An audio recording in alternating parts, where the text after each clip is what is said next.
Hello, আসসালামু আলাইকুম। সুপ্রিয় দর্শক, আপনাদের স্বাগত জানাচ্ছি আমাদের আজকের আলোচনায়, ব্রয়লার মুরগি খাদ্য নাকি বিষ। তো আমাদের সাথে আছেন দুইজন অতিথি, ডাক্তার রেজাউল ইসলাম ভাইয়া এক যুগেরও বেশি সময় ধরে বাংলাদেশ পোল্ট্রি সেক্টরে কাজ করে যাচ্ছেন, আর আমাদের সাথে আছেন doctor Mostafizur Rahman, poultry consultant. তো আমরা আপনাদের বিভিন্ন প্রশ্নের প্রেক্ষিতে আমরা আজকের আয়োজনটি করেছি যে বাংলাদেশের মানুষকে সচেতন করতে, এবং বাংলাদেশের মানুষ ব্রয়লার মুরগি ফিড খাইয়ে কিভাবে বড় হচ্ছে, বা ব্রয়লার মুরগিটা কিভাবে মানুষের জন্য আসলে এটা একটা প্রোটিনের চাহিদা পূরণ করছে, এই ধরনের আয়োজনগুলো আমরা করছি প্রফেসর ইমদাদুল হক প্রাণী সেবা কেন্দ্র থেকে। প্রফেসর ইমদাদুল হক প্রাণী সেবা কেন্দ্র একটি পূর্ণাঙ্গ আধুনিক এখানে আমরা প্রাণী সেবা দেই। আমাদের পেজটি আমরা আসলে আমাদের যে প্রাণী সেবা কেন্দ্র আছে আমাদের সেই ক্লিনিকের পক্ষ থেকে পরিচালনা করি। তো আমাদের শ্রোতাদের এবং যারা আপনারা আমাদের দেখছেন তাদের জন্য আমাদের এই আজকের আয়োজন। আমাদের সাথে দুজন অতিথি আছেন, এই দুজন অতিথি থেকে পরিচয় করিয়ে দিলাম, এবং ওনাদের কাছ থেকে আসলে আমরা আপনাদের যে প্রতিনিয়ত আমরা প্রশ্নগুলো পাই সেই প্রশ্নগুলোর উত্তর আমরা এক্সপার্টদের কাছ থেকে নিব। দেখুন, আমাদের দেশে 2023-24-এ কিছু রিপোর্ট আপনার হচ্ছে ভাইরাল হয়েছিল, বিশেষ করে 23শে ফেব্রুয়ারি, যে 2022 সালের 23শে ফেব্রুয়ারি ব্রয়লার মুরগিতে মিলছে ক্ষতিকর ধাতু, যেটা খুলনা ইউনিভার্সিটি থেকে একটা আন্ডার গ্রাজুয়েটের একজন শিক্ষার্থী ওনাদের একজন সুপারভাইজারের সহযোগিতায় এটা করেছিলেন। তো সেখানে সংবাদপত্রে দেখানো হয়েছিল যে পোল্ট্রি ফিডে ভারী ধাতুর উপস্থিতি থাকার কারণে সেটা পোল্ট্রি মিটে যায় এবং সেটা থেকে মানুষের আসে। এবং সেই সাংবাদিক ইত্তেফাক কোট করছি আমি, যে ইত্তেফাকের যে দুজন লিখেছেন আবুল খায়ের এবং এনামুল হক, দুজন মিলে কিডনি বিশেষজ্ঞ ডাক্তার নিজামুদ্দিন চৌধুরী, তারপরে হচ্ছে হৃদরোগ বিশেষজ্ঞ কাজী দিন মোহাম্মদ, তারপরে আপনার ক্যান্সার পরিচালনা পরিষদের সম্পাদক সভাপতি ডাক্তার স্বপন কুমার বন্দ্যোপাধ্যায়, এবং কিডনি বিভাগের প্রধান ডাক্তার আব্দুল হারুন চৌধুরী মন্তব্য নিয়েছেন। কিন্তু দুঃখের বিষয় হলো সত্য, যারা এই লাইনে এক্সপার্ট, যারা আসলে ব্রয়লার ফিড নিয়ে কাজ করে, যারা ব্রয়লার লালন পালনে ওতপ্রোতভাবে জড়িত, খামারি থেকে শুরু করে ফিড কনসালটেন্ট, ফিড যারা ফর্মুলেশন করে, যারা বাংলাদেশে পোল্ট্রি নিয়ে আসে, তাদের আসলে কারো মন্তব্য সেই নিউজগুলোতে নেওয়া হয়নি, যেটা আসলে একদম আপনার ভালো ছিল না। একজন সাংবাদিকতার এই ধরনের কোনো পরিচয় হতে পারে না। তো আবার 12 জানুয়ারি 2023-এ কিন্তু প্রাণী সম্পদ অধিদপ্তর থেকে খামারের আপত্তিতে এবং খামারিদের চাহিদা অনুযায়ী, যেহেতু দেখা যাচ্ছিল যে আপনার পোল্ট্রি শিল্পে ব্যাপক একটা ধস নামছিল, ঠিক তখন ডিএলএস এর গবেষণায় দেখা গেল যে আসলে যে পরিমাণ ভারী ধাতু ক্রোমিয়াম এবং মানুষের সহনশীল মাত্রা থেকেও কিন্তু খুবই সামান্য এবং অত্যন্ত কম পাওয়া গিয়েছে। তো যাই হোক, দেশে যেহেতু প্রত্যক্ষভাবে 60 লক্ষ এবং পরোক্ষভাবে প্রায় 1.5 কোটি মানুষ পোল্ট্রি শিল্পের সাথে আমাদের জড়িত, তো সেক্ষেত্রে এই পোল্ট্রি শিল্প নিয়ে আমাদের দেশের যে কোনো শিল্প নিয়ে ষড়যন্ত্র চলে আসে এবং চলতে থাকছে। তো আমরা সেই অ্যাসপেক্টে যাব না, আজকে আমাদের যারা গেস্ট আছেন তাদের কাছ থেকে শুনবো, তাদেরকে আমরা প্রশ্ন করব। তার আগে আমি ডাক্তার রেজাউল ইসলাম স্যারের কাছে জানতে চাই যে আসলে ব্রয়লার মুরগি বাংলাদেশে যে আসলো, বাংলাদেশে ব্রয়লার মুরগি আসার পর একটা ব্রয়লার মুরগির যে লাইফ স্টাইলটা, লাইফ সাইকেলটা, এটা একটা ব্রয়লার মুরগি কিভাবে সে আসলে বড় হয় এবং কিভাবে সে আপনার হচ্ছে মাংসে পরিণত হয়, এই বিষয়ে আমাদেরকে কিছু বলবেন আর কি দর্শকদের উদ্দেশ্যে। ধন্যবাদ ডাক্তার মনিরুজ্জামান, প্রিয় ছোট ভাই। আসলে পোল্ট্রি সম্পর্কে, বিশেষ করে ব্রয়লার সম্পর্কে জনমনে অনেক বিভ্রান্তি বিভিন্ন গোষ্ঠী ছড়াইছে। তো এগুলো ছড়ানোর মূল উদ্দেশ্য হইতেছে তাদের বিজনেস বাড়ানো, আর কোনো কিছু না। কারণ তারা এই জিনিসটা জানে না। বিশেষ করে বাংলাদেশের ম্যাক্সিমাম সাংবাদিক, ইউটিউবার, ফেসবুকার, তারা অধিকাংশই মানে অন্যান্য বিষয়ে শিক্ষিত হইলেও মানে ব্রয়লার সম্পর্কে, মুরগি সম্পর্কে তাদের ন্যূনতম ধারণা নাই। এমনকি যারা রিসার্চ করে এই সমস্ত জিনিস পাইছেন বলে দাবি করছে, সেই সমস্ত যেমন ঢাকা ইউনিভার্সিটির আবুল হোসেন স্যার, তারপরে খুলনা বিশ্ববিদ্যালয়ের একজন স্যার, তারপরে এরকম আরেকজন কেমিস্ট্রির স্যার, এগুলো নাকি গবেষণা করছেন। তাদেরও এইরকম শিক্ষিত মানুষেরও পোল্ট্রি সম্পর্কে ধারণা নাই বললেই চলে। এত ন্যূনতম ধারণা নিয়ে একটা বিশাল সেক্টরকে যখন আপনি দোষারোপ করবেন, তখন জিনিসটা বড় অন্যায় হয়ে যায়। এই জন্য এই সম্পর্কিত কুধারণা বা অপপ্রচার, এগুলা অপনোদনের জন্য আমরা ডিভিএম প্র্যাকটিশনার গ্রুপ থেকে আমরা অনেক প্রচারণা চালিয়েছি ইতিপূর্বে, এবং এখনো আমরা বিভিন্নভাবে সেগুলো প্রচার করতেছি। এখন পোলট্রি আসলে বিশেষ করে ব্রয়লার মুরগি কিভাবে বড় হয়। ব্রয়লার মুরগি আমরা খাই, যে এরকম 2 কেজি 2.5 কেজি মুরগি খাই, এইটা হইতে মূলত 2 বছরের বেশি সময় লাগে। এটা অনেকে বিশ্বাস করবে না, তারা তো চোখের সামনে দেখে যে 1 মাসে বড় হয়ে যায়। আমি বলতেছি 2 বছর, সেটা কিভাবে সম্ভব? তো বলতেছে যে এই ব্রয়লার মুরগিটা প্রথমে গ্র্যান্ড প্যারেন্ট জিপি হ্যাচারি, আরেকটা আছে জিপি গ্র্যান্ড প্যারেন্টের পরে হলো প্যারেন্ট। প্রথমে গ্র্যান্ড প্যারেন্ট ডেভেলপ হয়, তারপরে প্যারেন্ট ডেভেলপ হয়, তারপরে প্যারেন্ট থেকে কমার্শিয়াল ডিম উৎপাদন হয়। ওই ডিম থেকে হ্যাচারিতে যায়, হ্যাচারি থেকে 21 দিন পরে বাচ্চা ফুটে বের হয়। তারপর সেখান থেকে কমার্শিয়াল ফার্মে আসে, ফার্মে আসার পরে আমাদের দেশে বিশেষ করে 35 দিন, সর্বোচ্চ 30 থেকে 35 দিনের ভিতরে এটা 2 কেজি 2.5 কেজি ওজন হয়ে যায়। তো এই দীর্ঘ পরিক্রমায় এখানে বিভিন্ন রকমের সায়েন্টিফিক ব্যবস্থাপনা কাজ করে। তো মূলত যে জিনিসটা মানে খামারিরা দেখে বা সাধারণ জনগণ দেখে, সেটা হচ্ছে ব্রয়লার খুব দ্রুত বড় হয়ে যাচ্ছে। বিশেষ করে 30 দিনে মুরগি 2 কেজি 2.5 কেজি হয়ে যাচ্ছে। এই জিনিসটা অনেক মানুষ বিশ্বাস করতে পারে না, কারণ তাদের জ্ঞানের স্বল্পতা। কারণ দেশি মুরগি আমরা দেখি যে মিনিমাম 3 মাস সময় লাগে বড় হইতে, 1.5 কেজি হইতে 3 মাস তার সময় লাগে। তারপরে অন্যান্য মুরগিগুলাও এরকম অনেক দিন সময় লাগে। বিশেষ করে লেয়ার মুরগিও আমাদের বড় হইতে এরকম 4 মাস 4.5 মাস, ডিমে যাইতে 4.5 মাস সময় লাগে। কিন্তু ব্রয়লার এত দ্রুত কিভাবে সম্ভব? এইটা সম্ভব হয়েছে জেনেটিকের মাধ্যমে। জেনেটিক্যাল ডেভেলপমেন্ট হইতেছে, অর্থাৎ এগুলা জেনেটিক চেঞ্জ হয়েছে। অর্থাৎ 1956 সালের দিকেও এই ব্রয়লারের জাতগুলা মাত্র 1 কেজি, মানে 1 কেজি হইতে 60 থেকে 70 দিন সময় লাগতো, 75 থেকে 80 দিন সময় লাগতো। পরে জেনেটিক ইঞ্জিনিয়ারিং এর মাধ্যমে তাদের ক্রোমোজোম চেঞ্জ করে এই জিনিসগুলো আরো উন্নত হয়। আর এগুলা হইতেছে শুধুমাত্র ক্রোমোজোম চেঞ্জ না, এটা তো সিলেকশন প্রসেস।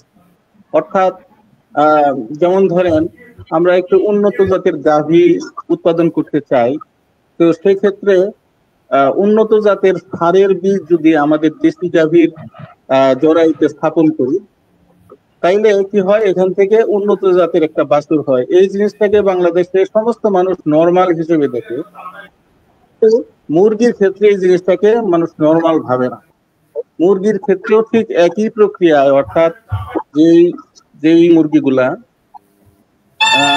খুব দ্রুত বড় হয়, এরকম অনেক জাত পৃথিবীতে আছে, যেমন রোড আইল্যান্ড রেড আছে, তারপরে ইন্ডিয়ান গিভার মিট আছে, বিভিন্ন জাতের মুরগি পৃথিবীতে আছে। তাদের ভিতরে বিজ্ঞানীরা স্পেশালি সিলেকশন করছেন যে এই জাতের মুরগিগুলা যদি আমরা পরস্পর প্রজনন করাই, তাহলে এই মুরগিগুলোর থেকে যে বাচ্চা উৎপাদন হবে তাদের বৈশিষ্ট্যটা হবে দ্রুত মাংস বৃদ্ধি করবে। এইভাবে সিলেকশন করা, এটা জাস্ট জেনেটিক ইমপ্রুভমেন্ট, এটা কিন্তু ক্রোমোজোম চেঞ্জ না।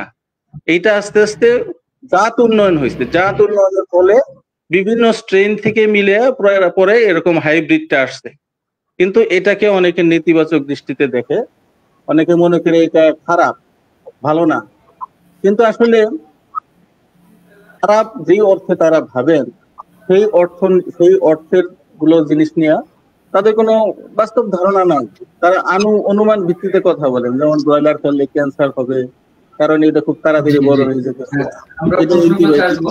ভাই, আমি একটা পরিসংখ্যান আপনার জন্য দিই যে 1957 সালে একদিনের যে বাচ্চা বয়লের বাচ্চা ছিল এটার ওজন ছিল 34 গ্রাম, আর 28 দিনে মাত্র হইতো 316 গ্রাম। আর 2005 সালে এটা গবেষণার মাধ্যমে একদিনের বাচ্চার ওজন হয় 44 গ্রাম এবং 28 দিনে এর ওজন আসে 1396 গ্রাম, মানে 1 কেজি আপ হয় আর কি। এবং 2017 সালে একটা বাচ্চা একদিনের 50 গ্রাম এবং 28 দিনে 1.5 কেজি পর্যন্ত হয়। এটা কিন্তু এখন আরো বেশি বাড়ছে। তো এইখানে মানুষের একটা কমন প্রশ্ন থাকে যে আপনি আমাদেরকে ক্লিয়ার করলেন যে ব্রয়লার মুরগির এত গ্রোথ, এই গ্রোথটার পিছনে প্রধান কারণ হচ্ছে জেনেটিক মডিফিকেশন। মানুষ ধান থেকে শুরু করে অন্যান্য কৃষি সবকিছুই মেনে নেয়, কিন্তু এই মুরগির ব্যাপারে আসলে অনেকের আপত্তি। তো এখানে একটা প্রশ্ন হরহামেশাই ঘুরে যে ব্রয়লার মুরগির এই গ্রোথটা এত দ্রুত বাড়ানোর জন্য ফিডের মধ্যে স্টেরয়েড, তারপরে বিভিন্ন ধরনের হরমোন, কেমিক্যাল এবং অ্যান্টিবায়োটিক ব্যবহার করা হয়। এই প্রশ্নটার উত্তর দিবেন স্পেসিফিক ভাবে, আসলে কি এগুলা ব্যবহার করা হয় কিনা? জি, আমি বলবো। জি জি জি জি এখন ঘটনা হইতেছে ব্যালেন্সড নিউট্রিশন, মানে উন্নত নিউট্রিশন যদি আমরা সাপ্লাই করি, তাহলে দেখা যাচ্ছে যে এর দ্বারা আহ, প্রত্যেকটা প্রাণীরই ফিজিক্যাল ইমপ্রুভমেন্ট খুব দ্রুত হয়। যেমন ধরেন যারা খেলোয়াড়, তারা কিন্তু বিশেষ উন্নত মানের খাবার গ্রহণ করে, যার কারণে তাদের শক্তি, এনার্জি সবকিছু বাড়ে, তাদের গতি বাড়ে। যেমন জাপানিদের গড় আয়ুর উচ্চতার একটা ব্যাপার। জাপানিরা সেই হিরোশিমা নাগাসাকির যে বোমা বিস্ফোরণ হয়েছিল ওই সময় থেকে তাদের গড় উচ্চতা কিন্তু বাংলাদেশিদের চেয়ে কম ছিল, কিন্তু তারা উন্নত ডায়েট ফলো করার কারণে আজকে তারা বাংলাদেশিদের থেকে অনেক বেশি গড় উচ্চতা সম্পন্ন। এটা কি হয়েছে? তারা কি জেনেটিক ইমপ্রুভমেন্টে গেছে? না, তাদের জেনেটিক ইমপ্রুভমেন্ট হয় নাই, তাদের হইতেছে উন্নত মানের স্বাস্থ্যসম্মত ব্যালেন্স ডায়েট। এইটা তারা রেগুলার গ্রহণ করছে। গ্রহণ করার কারণে তাদের যে অফস্প্রিং, তাদের পরবর্তী বংশধর গুলাও ওই ভালো ট্রেট, অর্থাৎ ভালো গুণাবলী সম্পন্ন জিনটা তাদের ছেলে মেয়েদের মধ্যে ট্রান্সফার হয়েছে। এইভাবে বংশ পরম্পরায় তারা আজকে অনেক বেশি উচ্চতা সম্পন্ন হয়ে গেছে। এটা হইতেছে ভালো নিউট্রিশনের ভূমিকা। আমি একজন নিউট্রিশনের ছাত্র হিসেবে আমি এমএস করছি এনিম্যাল নিউট্রিশনে। তো আমি বাংলাদেশের পোল্ট্রি ফিড কিভাবে উৎপাদন হয় অনেকে দায়ী করে এই ফিডের।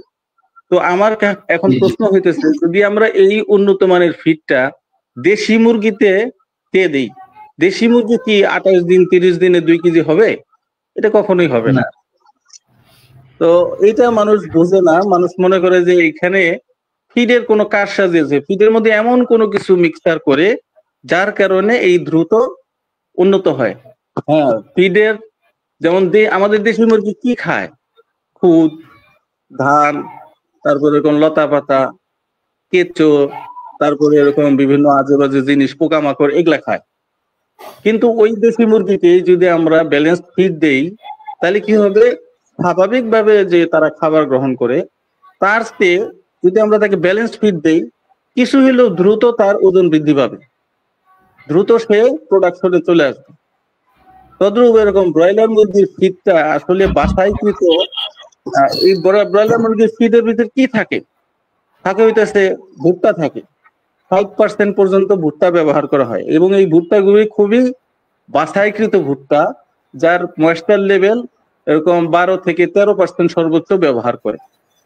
কারণ এর বেশি যদি ময়েশ্চার যুক্ত ভুট্টা ব্যবহার করা হয়, তাহলে এই ফিডটার ভিতরে ফাঙ্গাল ইনফেকশন হয়ে যাবে এবং এটা মুরগি খেয়ে মারা যাবে।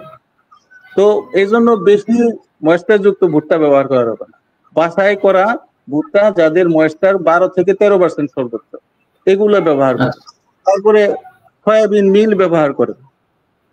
আচ্ছা তারপরে রাইস পালিশ, এগুলো কিন্তু আমরা দেশি মুরগিকে বিভিন্নভাবে আমরা আসলে এগুলো নিজেরা মিক্সার করে খাওয়াই। যেমন ভুট্টার খুদ খাওয়াই, ভুট্টার গুঁড়া খাওয়াই, তারপরে এরকম খুদ খাওয়াই, তারপরে চালের কুড়া খাওয়াই, তারপর গমের ভুসি, এগুলা মিক্সার করে কিন্তু আমরা দেশি মুরগিকে খাবার দিই।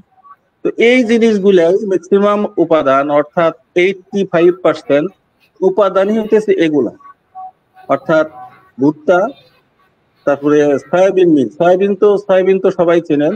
সয়াবিন হচ্ছে একটা তেল উৎপাদনকারী উদ্ভিদ। এই সয়াবিনের যে পড হয়, অর্থাৎ বিচি হয়, এই বিচি থেকে সয়াবিন তেল উৎপাদন করে। সয়াবিন তেল উৎপাদন করার পরে যেই খৈলটা থাকে, সয়াবিনের যে খৈলটা থাকে, এটাকেই সয়াবিন মিল বলে। এই সয়াবিন মিল থাকে 22 থেকে 25%। তারপরে এরকম রাইস পলিশ থাকে 10 থেকে 11% রাইস পলিশ থাকে। তাহলে কত, 80% প্রায় হয়ে গেছে, 80-র উপরে হয়ে গেছে। তো তারপরে কিছু ভিটামিন এবং মিনারেল। জি, আচ্ছা, হ্যালো। হ্যাঁ শোনা যাচ্ছে, ভেঙে আসতেছিল তো। মানে ভুট্টা, সয়াবিন মিল আর হচ্ছে রাইস পলিশ, তিনটা আমরা জি পাইলাম। জি জি। আর কিছু ভিটামিন মিনারেল ব্যবহার করা হয়, ভিটামিন এবং মিনারেল, যেগুলা বিভিন্ন উদ্ভিজ্জ উপাদান থেকেই তৈরি করা হয়। যেমন কর্ন গ্লুটেন মিল নামক একটা জিনিস ব্যবহার করা হয়, এখানে প্রচুর মাত্রায় ভিটামিন থাকে।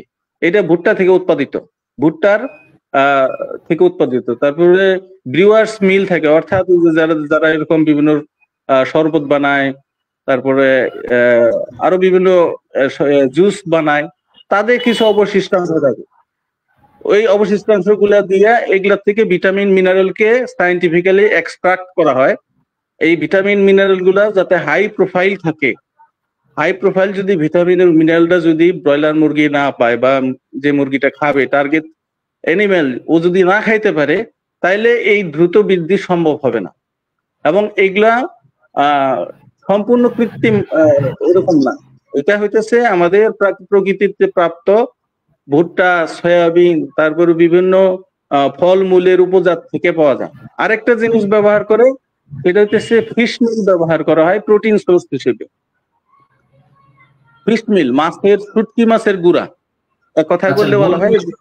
হ্যাঁ, বোন মিল বা ব্লাড মিল বাংলাদেশে ব্যবহার করা হয় না, বোন মিল, মিট অ্যান্ড বোন মিল এখন বাংলাদেশ সরকার কর্তৃক নিষিদ্ধ, এটি ব্যবহার করা হয় না। আগে ব্যবহার করা হইতো, কিন্তু এই মিট অ্যান্ড বোন মিল আসলে মানুষের শরীরে সরাসরি কোনো প্রভাব সৃষ্টি করতে পারে না। কারণ এই মিট অ্যান্ড বোন মিল যে মুরগি খাবে বা গরু খাবে, এগুলা খাওয়ার পরে তারা ওই করবে, কি বলে, তারা এটা মাংস উৎপাদন করবে। সুতরাং মিট অ্যান্ড বোন মিল যদি এটা হারাম প্রাণী থেকেও আসে, তবু মুসলমানদের জন্য কোনো ক্ষতি নাই, কারণ মুসলমান তো এটা খাইতেছে না। যেমন দেশি মুরগি যদি আপনি প্রকৃতিতে ছেড়ে দেন, তাহলে দেখা যাবে যে সে কিন্তু অনেক হারাম জিনিস খাচ্ছে। ওইটা আমরা খেতে রাজি আছি, কিন্তু এখানে আমরা তাদেরকে বাছাই করে বিভিন্ন উপাদান দিয়ে খাদ্যটা তৈরি করে দিতেছি, এটা নিয়ে তারা সন্দেহ করতেছেন। কারণ কি, তাদের সম্পূর্ণ অজ্ঞতা। এখন এই ফিশ এন্ড বোন মিল, মিট এন্ড বোন মিল এখন বর্তমানে নিষিদ্ধ। যে কারণে নিষিদ্ধ হয়েছে বাংলাদেশে, সেই কারণটা পাওয়া যায় না, অহেতুক নিষিদ্ধ হয়েছে, এবং পোল্ট্রি ফিডের দাম বেড়ে গেছে এর কারণে। আচ্ছা, যাই হোক, ফিশ মিল ব্যবহার করা হয়, এটা শুটকি মাছের গুঁড়া। তো এগুলা কি খারাপ জিনিস কিনা বলেন? এগুলা কোনোটাই খারাপ? ট্যানারি বর্জ্য ব্যবহার করেন কিনা আপনারা পোল্ট্রি ফিড বানাতে গিয়ে? কিনা, ট্যানারি বর্জ্য বাংলাদেশে ব্যবহার হয় না, এবং ট্যানারি বর্জ্য থেকে ব্যবহারের কোনো সুযোগই নাই। কারণ হইতেছে, আমাদের প্রতিদিন আমাদের ব্রয়লারের বাচ্চা উৎপাদন হয় প্রায় 25 লাখ, এবং এই 25 লাখ মুরগি আমাদের প্রতিদিন খাদ্য উৎপাদন হয় 16,000 মেট্রিক টন। তো 16,000 মেট্রিক টনের যদি আমরা ট্যানারি বর্জ্য প্রোটিন, মানে শুটকি মাছের গুঁড়া ফিশ মিলের হিসেবে ব্যবহার করতে চাই, তাইলে প্রতিদিন আমাদের যেই পরিমাণ ট্যানারি বর্জ্য লাগবে, সেটা বাংলাদেশে 2 বছরে উৎপাদন করা সম্ভব না। কথা বুঝছেন? মানে এটা একটা ভুয়া কথা আর কি। হ্যাঁ হ্যাঁ, সম্পূর্ণ একটা ভুয়া কথা। তারপরে কিছু অসাধু ব্যবসায়ী আছে, তারা ওই কম দামের যে ফিড গুলো আছে, সেগুলাতে তারা করতে পারে, কিন্তু এটা প্রমাণিত না কারণ আমাদের প্রচলিত যে সমস্ত প্রতিষ্ঠিত কোম্পানি আছে তারা কেউ এই সমস্ত জিনিস ব্যবহার করে না, কারণ এই জিনিসটা আমাদের যারা কোম্পানির যারা বড় বড় উদ্যোক্তা আছেন, মালিক কর্তৃপক্ষ, তারাও নিজেরা ব্রয়লার খায়। আমি নিজেও ব্রয়লার খাই, আমি জানি তো এর ভিতরে কি আছে। আমি নিজে প্রতিদিন ব্রয়লার খাই, প্রতিদিন না হলেও দু একদিন পর পরে আমি ব্রয়লার খাই। আমার বাচ্চাকে আমি ব্রয়লার খাওয়াই। কেন খাওয়াই? কারণ আমি জানি এর ভিতরে কোনো ক্ষতিকর জিনিস নাই। হ্যাঁ, আপনি রান্নার সময় যদি আপনি কাঁচা খান তাহলে আপনার এটা ক্ষতি হবে, যদি কাঁচা খান ক্ষতি হওয়ার একটা সম্ভাবনা আছে। আবার যদি ওই ব্রয়লার মুরগি এমন ভাবে রান্না করলেন, যেমন অত্যধিক তাপমাত্রা এবং চাপে এটাকে ফ্রাই করলেন, যেগুলা ওই যে আমাদের ফাস্ট ফুড আইটেম গুলোতে থাকে, এগুলা স্বাস্থ্যের জন্য ক্ষতিকর, কারণ এটা রন্ধন প্রক্রিয়ার জন্য ক্ষতি হয়েছে। এটা কিন্তু রন্ধন প্রক্রিয়া যদি সিদ্ধ করে হইতো তাইলে এটা ক্ষতি হইতো না। আচ্ছা, তো তো একটা প্রশ্ন, হ্যাঁ আমি জানি আপনার কাছে আমরা অনেক তথ্য জানতে পারতেছি। আসলে বাংলাদেশে আমাদের এখানে কিন্তু অনেক খামারিও আমাদের পেজে যুক্ত আছেন। ফিডের দামটা কি কারণে বেশি তারা হয়তো একটু বুঝতে পারছেন। আমি আরেকটা জিনিস দেখি, অনেকেই কিন্তু ওই যে ভুট্টা যেহেতু অনেকাংশ ব্যবহার করে রিজার্ভ করে, বিশেষ করে যারা ব্যবসায়ী নানা রকমের রিজার্ভ করে একটা কৃত্রিম ক্রাইসিস তৈরি করে, এটাও কিন্তু ফিড দাম বৃদ্ধির জন্য একটা অন্যতম কারণ। তো আরেকজন মানে একটা প্রশ্ন প্রায় সময় আমরা দেখি যে ব্রয়লার মুরগির হাড় খেলে ক্যান্সারের ঝুঁকি থাকে কিনা, আমাদের একজন প্রশ্ন করেছেন, এবং এটা আমরা পূর্বে এক জরিপেও পেয়েছিলাম যে ব্রয়লার মুরগি আসলে ক্যান্সার কোনো কারণ কিনা আর কি। ব্রয়লার মুরগিতে খাইলে ক্যান্সার হবে, যদি এইটাই সত্য হইতো পৃথিবীর উন্নত দেশগুলার প্রত্যেকটা মানুষের শরীরে ক্যান্সার হয়ে যেত। তারা তো ব্রয়লার মুরগির মাংসই খায়, কি বলেন? আর ক্যান্সার এমন একটা রোগ, সেটা আসলে কোনো কোষ বা কোনো গ্রন্থি যদি স্বাভাবিকের চেয়ে অত্যাধিক বেশি গ্রোথ হয় তাহলে সেটাকে ক্যান্সার বলে অথবা টিউমার বলে।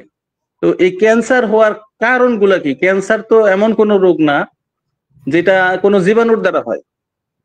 যেমন আমাদের ব্যাকটেরিয়া আছে, ভাইরাস আছে, ফাঙ্গাস আছে, এই সমস্ত জিনিসের দ্বারা কখনো ক্যান্সার হয় না।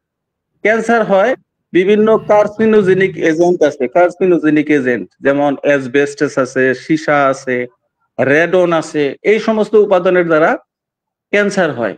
আর এগুলার রেজাল্ট ভাই, আমার মনে হয় এই প্রশ্নটা ওনারা এই জন্য ইনক্লুড করছে যেহেতু পোল্ট্রি খাদ্যে লেড পাওয়া যাচ্ছিল, তাহলে ব্রয়লার মুরগিতে লেড থাকবে, তাহলে ক্যান্সার হবে। আমরা যে রিপোর্টটার কথা বলছিলাম শুরুর দিকে, ওই রিপোর্টে কিন্তু মানে যে ডিপার্টমেন্টের উনি কিন্তু ওই ডিপার্টমেন্টের ওই উপাদানগুলো নিয়ে, যে 4টা উপাদান কথা, সীসা, ক্যাডমিয়াম, যে ভারী ধাতুগুলো, ওই আমাদের ভারী ধাতুর ভিতরে সীসাটা যেটা লেড বলে, এই লেড বা সীসা এটাই বেশি তারা মেনশন করছেন। এখন সীসার সোর্স কি? জি জি জি, এখন ঢাকার বাতাসেই অনেক বেশি সীসা আছে। সীসা আমরা প্রাকৃতিক ভাবেই ঢাকা শহরে বাস করার দ্বারা বাতাসের মাধ্যমে সীসা পাইতেছি। তারপরে যে ঢাকা শহরে যে পানিটা খাইতেছে, এই পানির ভিতরেও সীসা আছে। তারপরে এরকম আরো অন্যান্য যে আছে কৃষি পণ্য, সেগুলোর ভিতরে সীসা আছে। সীসাটা ওই সমস্ত কৃষি পণ্যের ভিতরে, জি জি, ওই সমস্ত কৃষি পণ্যের ভিতরে সীসাটা গেল কিভাবে? কোনো খামারি বা কোনো কৃষক কি ইচ্ছাকৃত ভাবে এখানে সীসা মিক্সার করে দিতেছে? না, কোনো ফিড মিলার, কোনো খামারি কেউ ইচ্ছাকৃত ভাবে এটা দিতেছে না, এটা করতেছে প্রাকৃতিক ভাবেই। যেমন আপনার যদি পানিতে সীসার দূষণ থাকে, পানি যদি আমি 100 ফিট নিচের থেকে মানে উত্তোলন করি, সেই পানিতে যদি সীসার মিশ্রণ থাকে, অতিরিক্ত ঘনমাত্রায় সীসা থাকে, কারণ মাটির নিচে কিন্তু অনেক ধরনের কেমিক্যাল থাকে, যদি এই কেমিক্যালটা বেশি থাকে তাহলে ওই কেমিক্যাল যারাই খাবে, কোনো ব্রয়লার মুরগি হোক, লেয়ার মুরগি হোক, কবুতর হোক, গরু হোক, শাকসবজি বলেন, ফলমূল বলেন, যারাই ওইটা ব্যবহার করে, মানুষ সবাই কিন্তু ওই পানির দ্বারা এই সীসাটা পাবে। এখন এইটার জন্য তো ব্রয়লার মুরগি দায়ী না, এইটার জন্য হলো ওই পানিটা দায়ী, কারণ আমরা ওই পানি ছাড়া অন্য কোনো পানি আমাদের খামারের আশেপাশে দিতে পারতেছি না। এখন এই পানিকে দূষণ করছে কে? এটা তো ব্রয়লার মুরগি দায়ী না এর জন্য, ঠিক আছে না? আরেকটা হইতেছে, আমরা সারা বছর কত কেজি মাংস খাই, সব মাংস মিলা। রিসেন্ট একটা গবেষণার ফল আছে, সারা বছর আমরা 4.5 কেজি থেকে 5 কেজি মাংস খাই সারা বছর। আচ্ছা আচ্ছা। সুতরাং যদি ব্রয়লার মুরগি মানে আমি যদি 4 কেজি খাইতে চাই, আমার 1 বছর সময় লাগবে। জি কি জি বলেন? গড়ে এটা গড়ে জি হিসেবে কেউ হয়তো একটু বেশি জি। খায়, 8 কেজি 10 কেজি খাইতে পারে, কিন্তু গড়ে 4.5 কেজি থেকে 5 কেজি। তাহলে এই 4.5 কেজি আমি 1 বছর ব্যাপী খাবো। সুতরাং এই 1 বছরে ব্রয়লার মুরগিতে যদি পুরাটাই সীসা দিয়ে ভর্তি করাও থাকে, তাইলেও আমার ওই ক্যান্সার হওয়ার কোনো সম্ভাবনা নাই। আচ্ছা আচ্ছা। তো যাই হোক, মানে ইয়ে বলে আরেকটা জিনিস, মানে দর্শকরা বা যারা খান তারা বিভিন্নভাবে বলেন যে কোলেস্টেরলের কথা। আসলে দেখেন যে গরুর মাংসে যেহেতু মানে 70% মাছে আছে, গরুতে 72%, তারপরে মাছে আছে 70%, এবং মুরগিতে কিন্তু 64%, যেটা আমরা ইয়ে করি। তার উপরন্তু আবার ব্রয়লার মুরগিতে আরো কম কোলেস্টেরল থাকে। পাশাপাশি আপনার গরু, ছাগল, ভেড়া এগুলাকে রেড মিট বলা হচ্ছে, এবং মুরগি কিন্তু আপনার হোয়াইট মিটের মধ্যে। এটা কিন্তু স্বাস্থ্যের জন্য অত্যন্ত ভালো আমরা বলছি। তো আরেকটা সমস্যা হচ্ছে যে ইদানিং না, দীর্ঘদিন ধরে আমরা দেখছি, বা যারা সচেতন নাগরিক তারা কিন্তু এই প্রশ্নটা তুলছেন। এটা একটু প্রশ্নটা এরকম যে আসলে মাংস খেয়ে মানুষের দেহে অ্যান্টিবায়োটিক রেজিস্ট্যান্সি হচ্ছে, বা যেহেতু ব্রয়লার মুরগিতে পালনের ক্ষেত্রে খামারিরা অত সচেতন না, খামারিরা নিজেরাই স্বেচ্ছায় অথবা ডিলারের অনুপ্রেরণায় অথবা কোম্পানির প্ররোচনায় অতিরিক্ত অ্যান্টিবায়োটিক বা অ্যান্টিবায়োটিকের যে রেশনাল ব্যবহার এটা ঠিক মতো করছে না। এটা আমরা দুজন অতিথিকেই আমরা এই প্রশ্নটা রাখবো।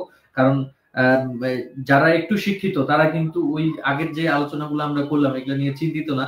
তারা কিন্তু বেশিরভাগই চিন্তিত যে আমাদের বিশেষ করে দেখেন যে ব্রয়লার মুরগির মাংসটা যে আমরা খাচ্ছি, ব্রয়লার মুরগি না হলে কিন্তু আমরা অন্যান্য মাংস, মানে আমাদের আমিষের, প্রাণীজ আমিষের সোর্সই কিন্তু থাকে না।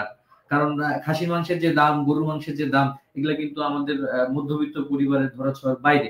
তো সেক্ষেত্রে এই মাংস খেয়ে আসলে মানব দেহে অ্যান্টিবায়োটিক রেজিস্ট্যান্সি হওয়ার সুযোগ আছে কিনা, আবার যারা আমাদের খামারি শুনছেন তারা কিভাবে একটা নিরাপদ প্রাণীজ আমিষ পোল্ট্রি থেকে মানুষকে বা খাদ্যকে উপহার দিবেন, এ ব্যাপারে বলবেন আর কি। জি, এই ব্যাপারে হচ্ছে যে আসলে অ্যান্টিবায়োটিক রেজিস্ট্যান্সের ব্যাপার, এটা তো বিরাট বড় একটা থ্রেট বাংলাদেশে। শুধু বাংলাদেশ না, সারা বিশ্বে আমার হচ্ছে অ্যান্টি মাইক্রোবিয়াল রেজিস্ট্যান্স বলে। এটা হচ্ছে অনেকগুলা কারণ এর সাথে জড়িত। এটা যে শুধুমাত্র ব্রয়লার মুরগির মাধ্যমে আসে তা না। আমরা বাংলাদেশে যে কোনো ব্যক্তি, একটা মূর্খ লোকও অ্যান্টিবায়োটিক ফার্মেসি থেকে কিনে খেতে পারে। তার একটু পেট খারাপ হয়েছে, ফার্মেসিতে গিয়ে বলছে ডাক্তার সাহেব, ফার্মেসিওয়ালার বানাইছে ডাক্তার, বানায় বলে ডাক্তার সাহেব আমার তো পেট খারাপ হয়েছে, ফার্মেসিওয়ালা তাদের ওষুধ বিক্রি করা দরকার, সে সিপ্রোফ্লক্সাসিন দিয়ে দিল। তো ওই সিপ্রোফ্লক্সাসিন 2টা খাইছে, তার পাতলা পায়খানা ভালো হয়ে গেছে, কিন্তু তার সমস্ত জীবাণুগুলা মরে নাই, অর্থাৎ কোর্স কমপ্লিট করে নাই। তো এইভাবে সে করতে করতে কি হলো, সে ওই যে যে জীবাণুগুলা সে মারতে চাইছিল এই সিপ্রোফ্লক্সাসিন দিয়া, তো সেই জীবাণুর 50% জীবাণু বাইচা গেল, 50% জীবাণু চিনে গেল যে সিপ্রোফ্লক্সাসিনের চেহারা এইরকম। তো ওই সিপ্রোফ্লক্সাসিন থেকে বাঁচার জন্য তারা এক ধরনের রক্ষা কবচ তৈরি করে, শিল্ড তৈরি করে। হ্যাঁ হ্যাঁ, ব্যাকটেরিয়া গুলো শিল্ড তৈরি করে। জি জি জি, বিভিন্ন ধরনের রক্ষা কবচ তারা তৈরি করে। কারণ তারাও তো মাকলুকাত, আল্লাহর সৃষ্টি, তাদেরকেও আল্লাহ তাআলা মেধা দিছে, ব্রেন দিছে, তারা ওইখান থেকে বাঁচার জন্য চেষ্টা করে।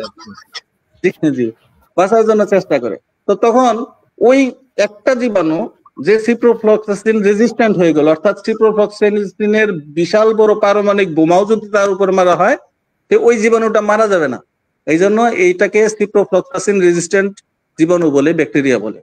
তো এই জীবাণুটা কি করে, এই পার্শ্ববর্তী যে কোলিবেসিলোসিস আছে তাকে সে বলে দেয় যে এই সিপ্রোফ্লক্সাসিন থেকে বাঁচার উপায় হলো এরকম, তুমি এটা যদি করো তাহলে ওর থেকে বাঁচতে পারবা। যেমন আমরা এলাকায় ডাকাত করলে বলি না, এই ডাকাতের হাত থেকে বাঁচার কি উপায়? স্কোপালামিন নিয়ে একটা হিউমার চলতেছে, স্কোপালামিনে কিভাবে মানুষকে বশ করে টাকা পয়সা ছিনতাই করে নেয়। তো এটা সম্পর্কে মানুষকে শিখাই দিতেছে না, অ্যাওয়ার করতেছে না।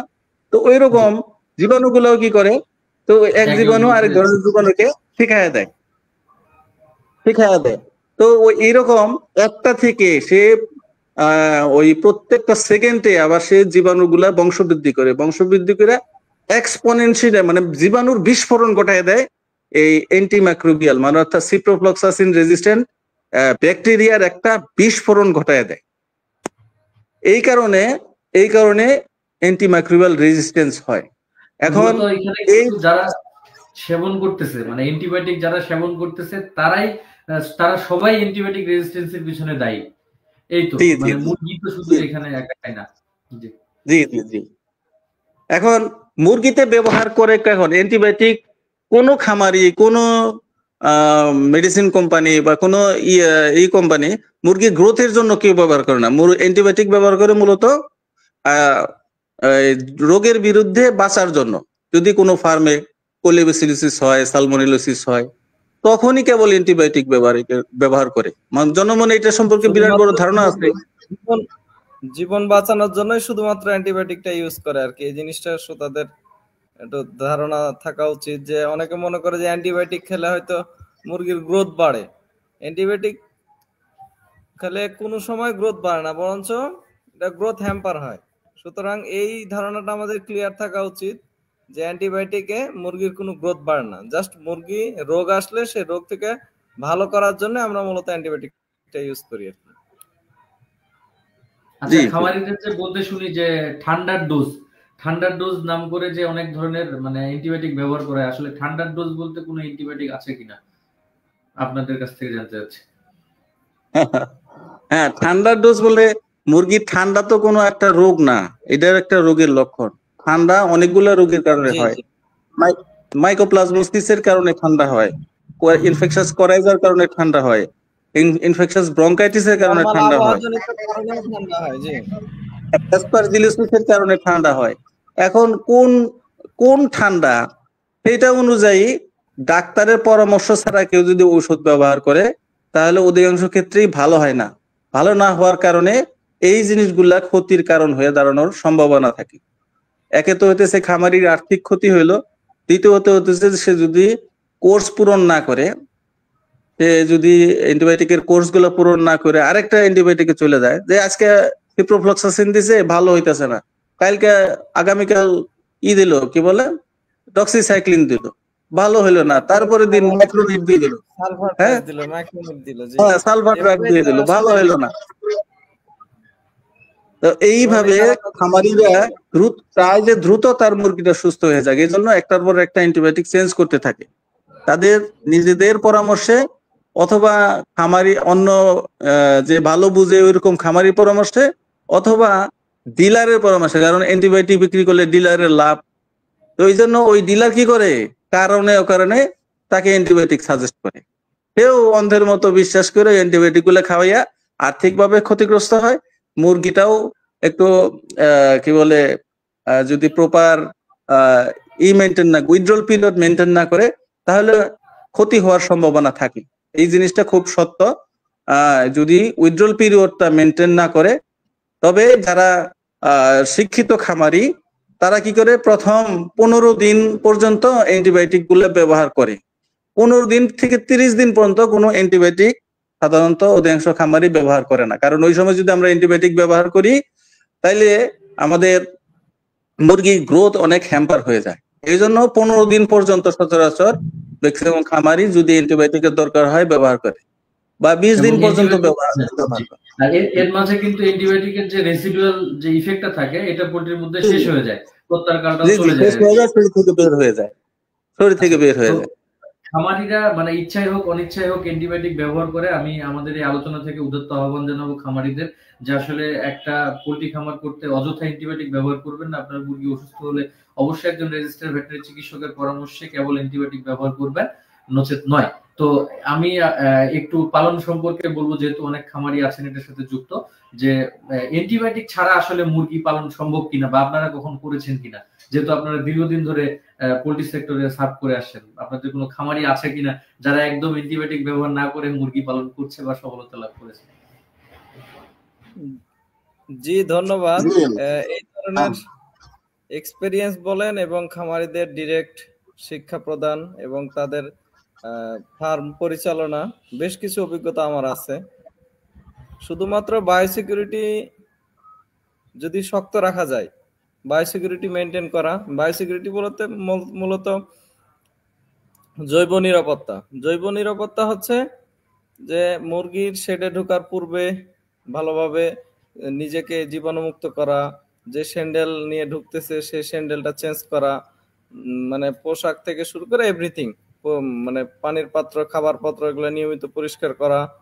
হ্যাঁ, হঠাৎ করে নতুন জায়গা থেকে সরাসরি বাজার থেকে সরাসরি ফার্মে প্রবেশ না করা, এই বিষয়গুলো মেনটেন করা। এবং কিছু ভেষজ কিছু উপাদান আছে, বিশেষ করে আমি দেখছি যে রসুন আমাদের খুব অ্যান্টিভাইরাল এবং ইমিউনিটি বুস্টার হিসেবে খুব ভালো কাজ করে। এই রসুন রেগুলার যদি চালানো যায়, কস্টিং খুব কম, কিন্তু এটাতে আমরা দেখছি যে তার রোগ প্রতিরোধ ক্ষমতা ভালো থাকে এবং সহজে কোনো ব্যাকটেরিয়া বা ভাইরাসের আক্রমণ হয়।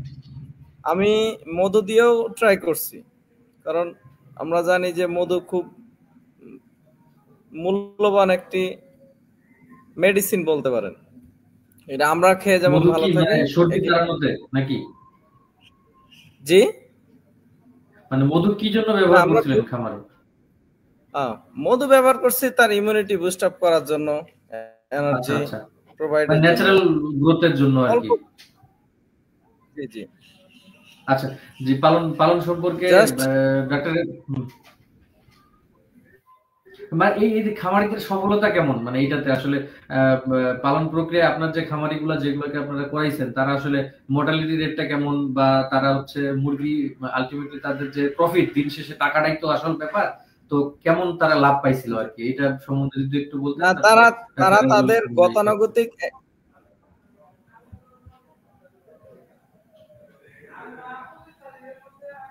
জি, ডাক্তার মোস্তাফিজুর রহমান যেটা বলছিলেন। জি, তারা তাদের গতানুগতিক অ্যান্টিবায়োটিকের যে কোর্স বলেন, অ্যান্টিবায়োটিকের যে তাদের একটা শিডিউল, ওই শিডিউলে পালনের ফলে যে উৎপাদন, তার চেয়ে এখানে উৎপাদন বেশি পাইছে। মর্টালিটি সামান্য কিছু বাড়ে, কিন্তু উৎপাদন দিয়ে এটা কভার করে লাভই হয়। আচ্ছা, ডাক্তার এখন ইসলাম ভাই, আপনি তারা রেগুলার এই পদ্ধতি ফলো করে। আচ্ছা আচ্ছা আচ্ছা, আমরা আমরা আপনার কাছে এটা আমাদেরকে একটু একটা কেস স্টাডি দিবেন যে আপনার খামারিরা আসলে কতটুকু ইনভেস্ট করে কত টাকা লাভ করছে একজন অ্যান্টিবায়োটিক বা ওষুধ ব্যবহার করার না করে আর কি। আপনার কাছে আমাদের এটা দাবি থাকলো আর কি, ডাক্তার মুস্তাফিজুর রহমান। এই সম্পর্কিত অভিজ্ঞতা, যেহেতু আমি কন্ট্রাক্ট ব্রয়লার ফার্মিং নিয়ে কাজ করতেছি, সুতরাং আমার বাস্তব অভিজ্ঞতা অনেক বেশি। আমাদের যে ফিড আমরা খামারদেরকে প্রোভাইড করি, সেই ফিড থেকে ফিড খাওয়ার পরে খামারিদের রেজাল্ট মানে গ্রোথ খুব ভালো হয়। এখন গ্রোথ ভালো হয়, পাশাপাশি অ্যান্টিবায়োটিকের ব্যবহার, অ্যান্টিবায়োটিক সহ সামগ্রী ওষুধের ব্যবহার অনেক কম হয়। তো এই ক্ষেত্রে দেখা গেছে যে আমাদের এক খামারি 1000 মুরগি পালছে, মাত্র 2500 টাকার মেডিসিন খাওয়াইছে। তার এই মেডিসিনের মধ্যে ভ্যাকসিন কস্ট বেশি। ভ্যাকসিন কস্ট করছে, এটা করতে তার 1500-1600 টাকা লাগছে। তারপর ভিটামিন সি করছে, ব্রুডিং এর সহযোগিতা হয়। তারপরে একটু ভিটামিন এ, ডি এগুলো খাওয়াইছে এবং পিএইচ খাওয়াইছে। এই কারণে তার 2500 টাকার মেডিসিন খরচ হয়েছে। আরেক খামারি মাত্র 3700 টাকার 2000 মুরগিতে 3700 টাকার মেডিসিন খাওয়াইছে। 2000 মানে হ্যাঁ, আচ্ছা আচ্ছা, আমাদের এদিকে তো একটা কনসেপ্ট আছে, আপনার 1000 মুরগি হলে 10,000 টাকা মেডিসিন কস্ট, মানে অনুপাতিক হারে। হ্যাঁ, এটা হইতেছে যারা ব্যবসায়ী আছে তাদের ষড়যন্ত্র আর কি। কারণ হইতেছে এত টাকার মেডিসিন কখনোই লাগে না।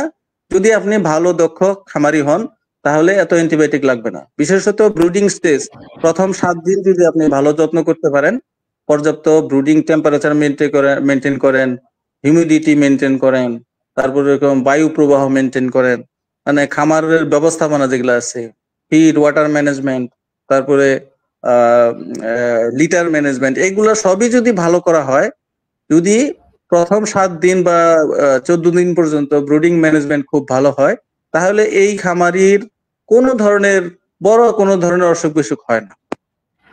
এই জন্য তাদের সার্বিকভাবে অ্যান্টিবায়োটিকের খরচ বা অন্যান্য মেডিসিনের খরচটা কমে আসে। আর যদি আপনার খামারি দক্ষ না হন, চালাক চতুর না হন, কোন ডিলার যে অর্থলোভী তার প্ররোচনায় না পড়েন, তাইলে এগুলা থেকে বেঁচে থাকতে পারবে। কিন্তু যদি চালাক চতুর না হয়, তাহলে সে কি করবে? ওই অর্থ লোপাটকারী যারা এই যে বিভিন্ন ডিলার আছে, মেডিসিন কোম্পানি আছে, মেডিসিন কোম্পানি চাবেই তাদের মেডিসিন বেশি বিক্রি হোক, কারণ তাদের একটা টার্গেট থাকে। তো তারা কি করে? তারা ওই ডিলারদেরকে, কারণ ডিলারদের কাছ থেকে তারা বাচ্চা নেয়, খাবার নেয়, তারপরে মেডিসিন নেয়, সুতরাং তারা ওই ডিলারকে যায় ধরে, ডিলারকে এই বোঝায় যে এইটা যদি খাওয়ান এটা হবে, এটা খাইলে এটা হবে। তো ডিলাররা কি করে? একটু ওনারা তো তেমন কিছু বুঝে না, ওনারা অনেকদিন ধরে মানে ডিলারশিপ করে, নিজেরা এরকম অনেক নিজেদেরকে অনেক বেশি অভিজ্ঞ মনে করে। কিন্তু বাস্তবে অধিকাংশ ডিলার কি করে? তারা মুরগির ওই 10,000 টাকা যে ওষুধ, ওইখানে 5,000 টাকা সে লাভ করে, আর 5,000 টাকা ওই কোম্পানিকে দেয়। কথা বুঝছেন? এটা একটা চক্রান্ত, যে বাংলাদেশের খামারিদের ধ্বংস করার এটা একটা বড় চক্রান্ত।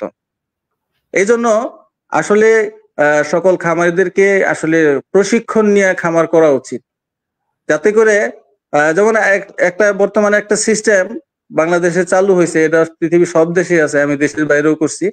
বাচ্চাকে গ্রেডিং করা, প্রথম 7 দিন পর থেকে বাচ্চাকে গ্রেডিং করতে হয়, প্রত্যেকটা খামারে আলাদা আলাদা কম্পার্টমেন্টে মুরগি পালতে হয়। কিন্তু আমাদের অধিকাংশ খামারে এই জিনিসটা করা হয় না। আমি নিজেও আমার এমএস থিসিসে 14টা কম্পার্টমেন্টে আমি এরকম ট্রায়াল দিছি। আমার ছিল হইতেছে পুদিনার পাতাকে আমরা অ্যান্টিবায়োটিকের বিকল্প হিসেবে ব্যবহার করছি। তাতে দেখা গেছে আমার 28 দিনে মাত্র কত ভ্যাকসিন কস্ট ছাড়া আর কোনো মেডিসিন, তেমন কোনো মেডিসিনে খরচ হয় না, কারণ ওটা আমি যেহেতু ট্রায়াল হিসেবে দিছি, ওইখানে আমি একটা অ্যান্টিবায়োটিক ট্রায়ালের সাথে ব্যবহার করছি, এমনি কোনো অ্যান্টিবায়োটিক ব্যবহার করি নাই। ট্রায়ালের সাথে একটা অ্যামক্সিসিলিন অ্যান্টিবায়োটিক ব্যবহার করছি, যার দাম হইতেছে আপনার এই 500 টাকা না 700 টাকা লাগছে। ঠিক আছে? তো 28 দিনে আমার ওই মুরগির ওজন আসছে গড়ে হইতেছে 1900 গ্রাম। কথা বুঝতে পারছেন? জি জি। তো যদি আমি কম্পার্টমেন্টে মুরগি পালন করি, তাহলে কি হবে?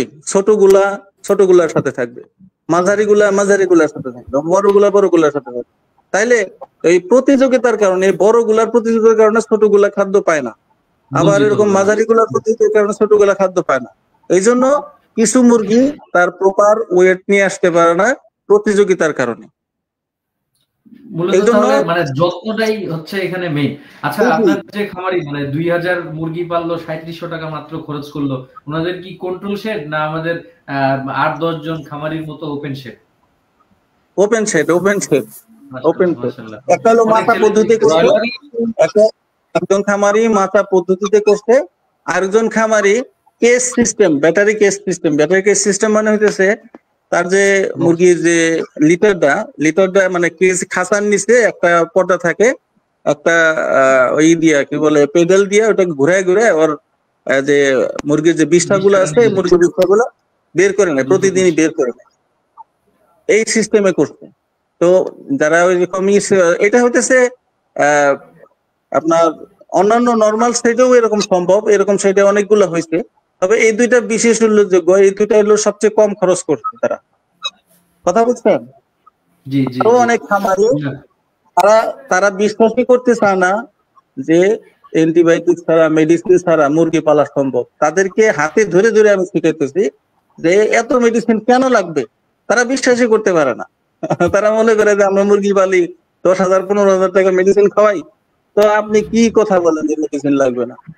তো তাদেরকে হাতে ধরে শিখাইতেছি, শেখার পরে তারা ভাবতেছে আসলেই তো, তখন তারা বিশ্বাস করে, তখন তারা আস্তে আস্তে এটা কাজ করতেছে। আমার মনে হয় ডিলাররা তাদেরকে সবসময় একটা ভয়ের মধ্যে রাখে যে এটার পর এটা খাও, এটার পর এটা খাও, না হলে লস হবে, এই একটা ভীতির মধ্যে রাখে। এই কারণে অনেকে হয়তো যে মানে মেডিসিনের প্রতি যে চাহিদা, সে চাহিদাটা তারা বারবার দেখায়। আমরা অনেক সময় বললেও তারা বলে যে যদি কিছু হয়। এই আস্থাটা খামারিদের রাখতে হবে আসলে, যে আপনি আপনার ম্যানেজমেন্ট ঠিক করবেন, বায়োসিকিউরিটি মেইনটেইন করবেন,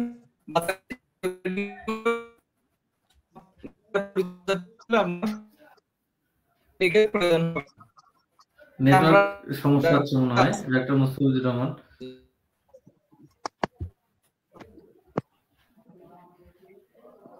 তো রেজল ভাই অনেক সুন্দর করে বলছিলেন যে পালন প্রক্রিয়া, আমাদের অনেক খামারি আসলে মানে ট্রেনিং চাচ্ছে, আসলে এগুলা বাস্তবসম্মত বিষয়। ট্রেনিং আসলে হ্যাঁ, আমি আপনার কাছে অনুরোধ করে রাখি, যেহেতু দেশ বিদেশের আপনার বিভিন্ন ফার্ম ভিজিটের এবং বাংলাদেশে দীর্ঘদিন ধরে আপনি ফার্মিং নিয়ে কাজ করছেন, যদি আমরা কখনো অনলাইন ব্যাচ আমরা আমাদের খামারিদের জন্য উন্মুক্ত করতে পারি বা চালু করতে পারি, আমাদেরকে একটু আপনি সময় দিবেন এবং ট্রেনার হিসেবে আপনাকে আমরা চাই আর কি। আশা করি আপনি মানে আপনার শত ব্যস্ততায় দ্বিমত হবেন না। শেখ আলমগীর হোসেন উনি আবার এই প্রশ্নটা করছেন, আমাদের শরীরে অ্যান্টিবায়োটিক কাজ করে না, কতটুকু সত্য জানাবেন, আর ডিম খেলে ক্যান্সার হয় নিউজে দেখলাম। আলমগীর ভাই, আপনি হয়তো আমাদের আলোচনা দেরিতে যোগদান করার কারণে জিনিসটা খেয়াল করেননি। আমাদের আলোচকরা বারবারই এটা বলেছেন যে আসলে অ্যান্টিবায়োটিক মুরগিকে কখনো যে অ্যান্টিবায়োটিক মূলত যে অ্যান্টিবায়োটিক গুলো ব্যবহার করা হয় সেটা মুরগির জন্য আলাদা, মানুষের জন্য আলাদা। এনিমেলের অ্যান্টিবায়োটিক মানুষের খুব কম ব্যবহার করা হয়, তাহলে রেজিস্ট্যান্সের চান্স নেই বললেই চলে। এবং এনিমেলের ব্যাকটেরিয়া এবং মুরগির ব্যাকটেরিয়ার বেশ এবং অন্যান্য যে ভাইরাস জনিত রোগগুলো আছে এগুলোর মধ্যে একটা পার্থক্য আছে। পাশাপাশি আরেকটা বিষয় হচ্ছে যে যেই অ্যান্টিবায়োটিক ব্যবহার করা হোক প্রত্যাহার কাল মেনে আমাদের খামারিরা মুরগি পালন করছে নিরাপদ আমিষের যোগান দেওয়ার জন্য। তো এর মাঝেও কিছু আমাদের অসাধু আছে, যেমন আপনার স্টেরয়েড দিয়ে গরু মোটাতাজাকরণ বলেন, আর হচ্ছে ফরমালিন দিয়ে ফল পাকানো, বা হচ্ছে ফরমালিন দিয়ে মাছ সংরক্ষণ, কার্বাইড দিয়ে কলা পাকানো, বা রং দিয়ে টমেটো রং করানো। তো আমাদের দেশে আসলে অসাধু লোকজন থাকবেই, এগুলা বিভিন্ন জায়গায় নকল ভেজাল করবেই। তো এই নকল জিনিস বা ভেজাল জিনিস খেলে আসলে ক্যান্সারের তো ঝুঁকি, মৃত্যু ঝুঁকিও থাকতে পারে বিভিন্ন রকমের। তো যাই হোক, আমাদেরকে দেখে শুনে চলতে হবে। আর ডিমের ব্যাপারে যেটা বলছেন, আমি যেহেতু রেজব ভাইকে অনেকদিন পর পাইছি, তো ডিমের ব্যাপারেও একটা ইয়ে করবো। বাজারে মাঝে মাঝেই নিউজ এবং ভিডিও ভাইরাল হয় যে বাজারে আসলে প্লাস্টিক ডিম পাওয়া যাচ্ছে, বা ডিম প্লাস্টিক দিয়ে, যদিও আজকে ব্রয়লার মানে ব্রয়লারের আলোচনা, কিন্তু এই অনেকেই প্রশ্নটা করেছেন আর কি, যে প্লাস্টিক ডিম বাজারে আসলে পাওয়া যায় কিনা, এটা আসলে কতটুকু বাস্তবসম্মত। আর হচ্ছে এই প্রশ্নটা উত্তর দিবেন। আর এই যে বাজারে যে আমরা ডিমটা খাই, এটা আসলে কি ব্রয়লার মুরগির ডিম কিনা, বা ব্রয়লার মুরগির ডিম বাজারে বিক্রি হয় কিনা, এই দুটো প্রশ্ন উত্তর দিবেন। জি, ধন্যবাদ। আসলে জনমনে আসলে অনেক বিভ্রান্তি আছে। আসলে যেমন বাংলাদেশের মানুষ এবং পৃথিবীর অধিকাংশ মানুষ ভূত বিশ্বাস করে, কিন্তু আসলে ভূত কিন্তু কেউ দেখে না। তবে হ্যাঁ, জিন পৃথিবীতে আছে, জিন জাতি মানুষ, আমরা জিন জাতিকে দেখি না। জিন অনেক সময় ভূতের মতো আচরণ করে, সেটা ভিন্ন কথা। কিন্তু ভূত হিসেবে যে সমস্ত গল্প বাজারে প্রচলিত আছে তার প্রায় সবগুলাই ভুয়া। একমাত্র জিনের আসর ছাড়া সবকিছুই ভুয়া। তো ব্রয়লার মুরগি সম্পর্কে এবং ডিম সম্পর্কে ঠিক এমনই ভুয়া গুজব কুসংস্কার মানুষের জনমনে ছড়াইয়া মানে তারা বিজনেস করতেছে। তো এটা হইতেছে যে ডিম ব্রয়লার মুরগির থেকে শুধু মাংস উৎপাদন করা হয়, ডিম উৎপাদন করা হয় না। হ্যাঁ, ব্রয়লার মুরগি যদি আপনি 6 মাস পালন করেন, তাহলে ব্রয়লার মুরগির যে সমস্ত মেয়ে ব্রয়লার আছে, অর্থাৎ স্ত্রী ব্রয়লার, তার থেকে ডিম হয়, কিন্তু সেই ডিমগুলা উৎপাদন এত বেশি হয় না, আর মুরগির সাইজটা অনেক বড় হয়ে যায়, সেগুলা খামারিরা মেনটেন করতে পারে না। এই কারণে ব্রয়লার মুরগির ডিম সাধারণত মার্কেটে বিক্রি হয় না। আর ব্রয়লার ব্রিডার ফার্ম আছে, ব্রয়লার ব্রিডার ফার্ম থেকে অধিকাংশ ডিমগুলা ব্রয়লার বাচ্চা উৎপাদনের জন্য হ্যাচারিতে পাঠানো হয়, এটা কমার্শিয়ালি বিক্রি হয় না।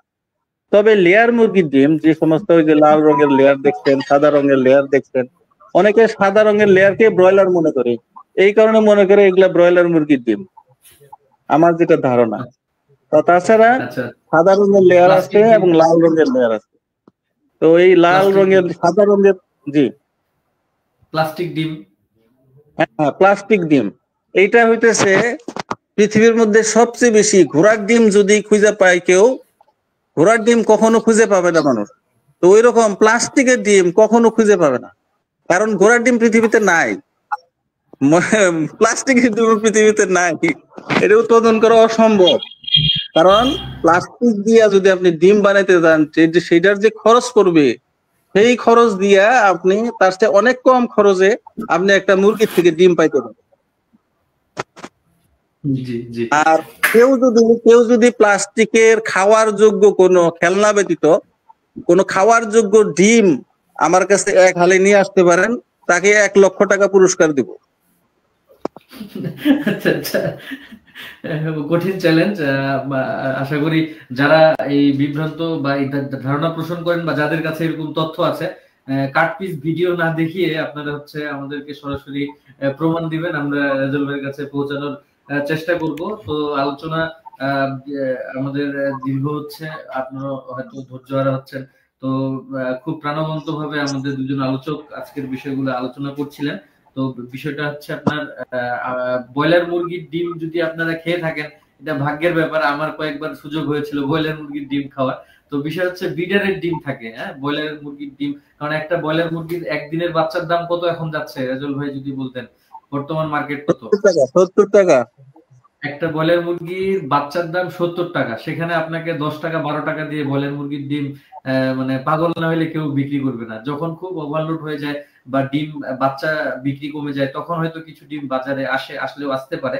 কিন্তু বেশিরভাগ ক্ষেত্রে আমাদের দেশে কিন্তু ব্রয়লার শব্দটা কিন্তু ইউরোপিয়ানরা ব্যবহার করে, আমেরিকানরা কিন্তু এটাকে বলতেছে চিকেন। তারপরে রাশিয়া এবং অন্যান্য যে অস্ট্রেলিয়ার যে কান্ট্রি গুলো আছে, এরা কিন্তু এটাকে বলা হয় গ্রিলার, যেহেতু এটা থেকে গ্রিল হয়। তো ব্রয়লার আমরা ইউরোপিয়ান শব্দটাকে নিছি। তো ব্রয়লার আজকের আলোচনাটা যদি আমরা সাম আপ করি, আমাদের বিশেষজ্ঞ ডাক্তার রেজুল ইসলাম যেটা বলছিলেন যে ব্রয়লার মুরগিটা জেনেটিক্যাল মডিফিকেশন বা সিলেকশনের মাধ্যমে, সিলেকশন ব্রিডিং এর মাধ্যমে ধীরে ধীরে বিভিন্ন কোম্পানি তাদের ব্র্যান্ড নেমে কিন্তু হচ্ছে প্রোজেনি বাচ্চা উৎপাদন করছে, এবং সেই বাচ্চাগুলো আমাদের দেশে কিন্তু ডিম আকারে অথবা বাচ্চা আকারে ছোট ছোট বাচ্চা আপনার বিমানে করে আসে, যেটাকে জিপি বলা হয়, প্যারেন্টস আর কি। সেই জিপি থেকে বাচ্চা যে ডিমগুলো দেয়, সেই ডিমগুলো থেকে আবার আপনার ইনকিউবেটরে নিয়ে সেখান থেকে যে বাচ্চাটা আসে সেটা হচ্ছে প্যারেন্ট স্টক। এই প্যারেন্ট স্টক আবার ফিল্ডে যে ব্রয়লার আমরা পাই, ব্রয়লার মুরগিটা বাচ্চাটা সেই ফুটিয়ে কিন্তু সেই বাচ্চাটা, এবং উনি কিন্তু আমাদেরকে বলছেন যে আপনারা 30 দিনে হয়তো একটা ব্রয়লার মুরগি প্লেটে পাচ্ছেন, কিন্তু এই একটা ব্রয়লার মুরগির 30 দিনে উৎপন্ন হওয়ার পিছনে 2 বছরের একটা কাহিনী আছে এবং 2 বছরের একটা শ্রম আছে, এবং এটার পিছনে কিন্তু শত শত মানুষ নিয়োজিত, শত শত না লক্ষ লক্ষ। বাংলাদেশে 2017 সালে একটা ইত্তেফাকের একটা রিপোর্টে দেখিয়েছেন বাংলাদেশের জনপ্রিয় একটা পত্রিকা, 60 লক্ষ মানুষ কিন্তু এটার সাথে ওতপ্রোতভাবে জড়িত। এখন হয়তো সংখ্যাটা আরো বেশি, এবং বেকারদের এটা একটা কর্মসংস্থান। তো খামারিদের আমরা অনুরোধ করব, না শিখে কিন্তু এই ফার্মিং এ আসবেন না, এবং নিরাপদ প্রাণীজ আমিষ উৎপাদন। আপনি এখন কিন্তু মানুষ, আমাদের দেশ কিন্তু মানুষ চাইলে খাদ্য খাচ্ছে, এবং খাদ্য খাওয়ার জন্য মানুষ টাকা খরচ করতে চায়। এই জন্য কিন্তু নিরাপদ খাদ্যের দরকার। আমরা যদি নিরাপদ খাদ্য খাই, মানে খেতে চাই, এজন্য মানুষ কিন্তু টাকা খরচ করতে চায়। তো খামারিদের কাছে অনুরোধ থাকবে, আপনারা প্রশিক্ষণ নিয়ে এবং অবশ্যই আপনার ফার্মের কনসালটেন্সির জন্য চিকিৎসকের পরামর্শ নিয়ে নিরাপদ প্রাণীজ আমিষটা আপনি কনজিউমার যারা খাদ্য আছেন তাদেরকে উপহার দিবেন। তাহলে কিন্তু আপনার এই ভুয়া নিউজে আপনার কনজিউমাররা বিভ্রান্ত হবে না, আপনার এই সেক্টরটা মানে ক্লাশ করবে না আর কি। আর যারা অসাধু ব্যবসায়ী থাকবে, অসাধু লোকজন থাকবে, সিন্ডিকেট থাকবে, আমি শুধু এটা খামারিদের এভাবে বলি যে যদি ব্রয়লার মুরগিতে লাভ না থাকে, তাহলে ডিলার যারা দীর্ঘদিন ধরে ব্যবসা করছেন বা যারা কোম্পানি, তারা কিভাবে বড় লোক হচ্ছে, তারা কোথা থেকে টাকা পাচ্ছে। তো এই শুভঙ্করের ফাঁকিটা যদি আপনারা ধরতে পারেন, কমিশন বাণিজ্য গুলো যদি আপনারা ধরতে পারেন, তাহলে আসলে এখানে লাভ আছে কিনা বুঝতে পারবেন। পাশাপাশি নিরাপদ, ডাক্তার ইসলাম যেটা বারবার বলছিলেন যে নিরাপদ প্রাণীজ আমিষ এবং অ্যান্টিবায়োটিকের যে রেশনাল ব্যবহার, প্রত্যাহার কাল, সেটা মেনে চলে আপনারা মুরগি পালন করবেন, তাহলে কিন্তু মুরগি নিয়ে আর কোনো সমস্যা থাকবে না। গোটা বিশ্বে সহজ এবং সহজ এই আমিষটা সবার পাতে। বিশেষ করে কিছুদিন আগে একজন প্রশ্ন করেছিলেন যে ব্রয়লার মুরগি খেয়ে, তো আমার কাছে আমাকে আরেকটু সময় দিতে হবে।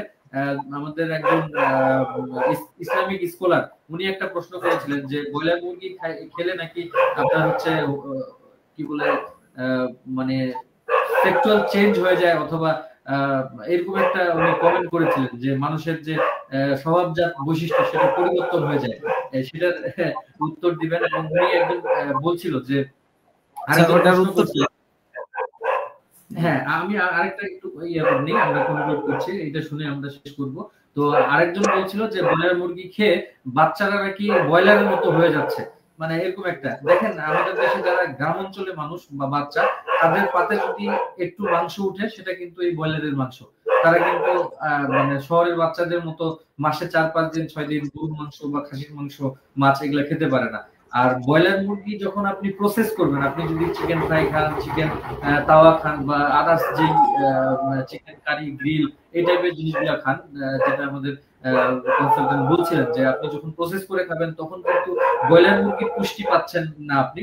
সেই সাথে আপনার যে অন্যান্য যে ফাস্টফুডের যে কেমিক্যাল এবং ফাস্টফুডের যে আপনার ক্ষতিকর দিক, সেটা কিন্তু আপনার শরীরে আপনি নিচ্ছেন।